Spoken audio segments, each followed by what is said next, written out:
Hello everyone. In this video I'll be showing us how I was able to automate a task with Power Automate, Excel and OneDrive for business. So the first thing I did was to create a form in Microsoft form, and it has just few details of the name and the email address. So that is just what I want, the name and the email address. So the next thing I did was to create an Excel file that has what people are going to get when they submit this form. So this, how to create this, I share that in a separate video, and you may find the link in the description to this video. So the next thing, which is the ultimate thing, is to automate this task. So what do I want to achieve really?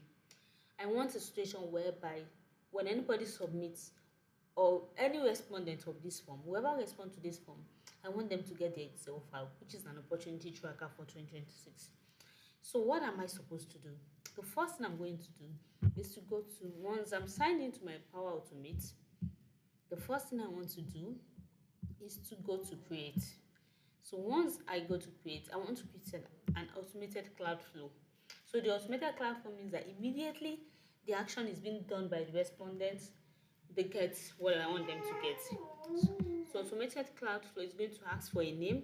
So the name, you can give whatever name based on what you are trying to do. So what I want to do is I'll just give this a relatable name. I have opportunity tracker, so I'll just put something like a pot or something like this. Then I have to choose a trigger. So what is the trigger? The trigger is that, what do you want to happen once okay, what I want them to do is that I want them to submit a response. So once they submit this response, what do I want to happen? So when a new response is submitted, what should happen? So the trigger is going to be when a new response is submitted. The trigger is going to be when a new response is submitted. So when a new response is submitted, that is the trigger. So once a new response is submitted, I want an action to happen. So the trigger is when a new response is submitted.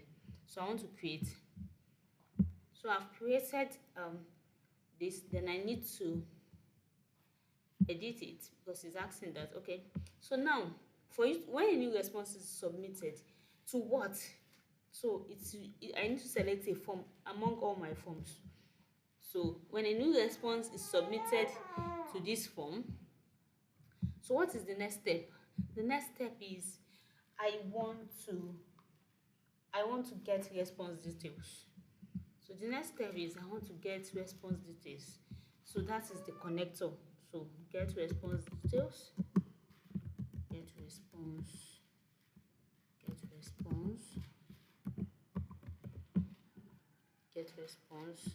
details. So get response details. So get response details from Microsoft form. So I want to get their details. So once they submit a response, I want to get their details. So the details I want to get is, I still need to select the form. So the form is still that same form. So that is where it's going to get their details from. So get response details. Then the ID is automatic. You just need to select this something like electric wave icon, and yes, the response ID. So every form has its ID.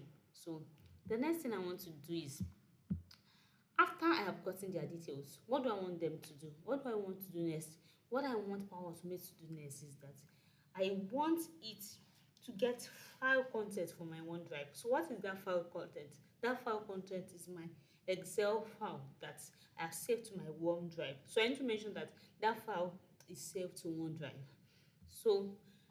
So what I want to do is to get file content from OneDrive. So get file content.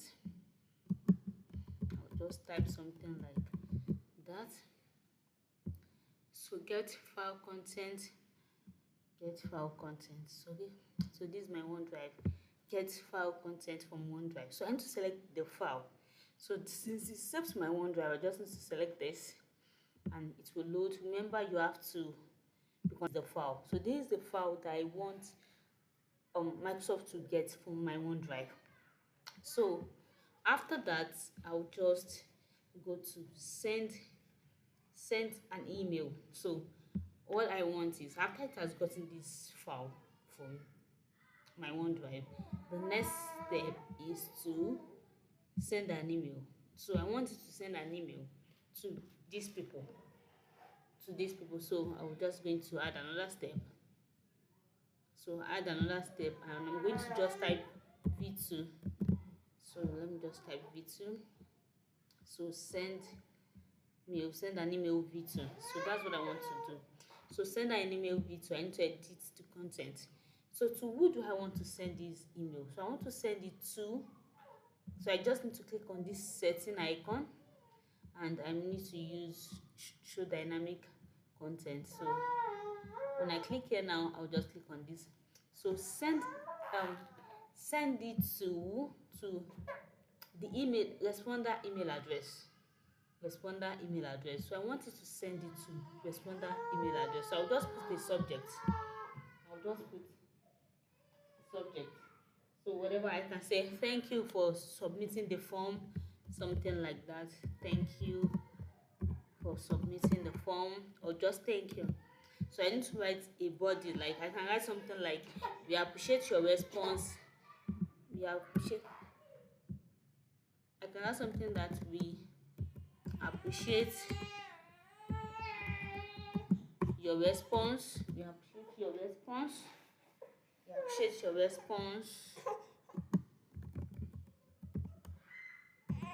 Write something like, we appreciate your response. And I can just put a dynamic content too, and say maybe the name of the person. So after saying we appreciate your response, it's going to put the person's name. Then I can just do shift down and say get your file here, or this is your file, get your file. So yeah, so the sensitivity is how important it is. So here I will just choose I can just choose public, or I can just leave it open. And now we need to see the importance. So how important it is it normal and high or low? So one thing I have noticed is that when you put it on high, there's a high probability that it's going to, when you get to those people's mail, it's going to be something like a spam. So I usually use this normal and leave it like that. So for the advanced parameter, what I just need to do is to expand that advanced parameter, and after expanding the advanced parameter, I just need to do some little adjustments. What I just need to do is to go to the attachment part and add a new item. So add a new item to the attachment, and I can just give it a name, any name I want. I can still call it the purple. Then I can, for the content, I need to use get file content, and you're going to see file content here. Just select it, and I think that is all. Then you can just close it, and so that is all. So you can test your flow. So I'm just going to save this flow. So after saving the flow, then I can test it. So for you to test your flow, you're going to have something like manual and automatic. So you select the manual, so the manual, and you can just go ahead and test. So for you to test it, what you just need to do is to go to your form that you submitted, or you put out for people to submit. Then you put your own email address and your name, and check if the flow is going to run well. So for your flows too, you can just go back and check, go back to your flows. So you said my flow is ready to go. I got it. So I can go back to my flows, and I can edit it, and after editing it, I can save it once again. So that is it. So once you test your flow and you get the required whatever you want to achieve, then that way you know that it is successful. So this is the simple way I was able to do whatever I did. Thank you. See you in another one.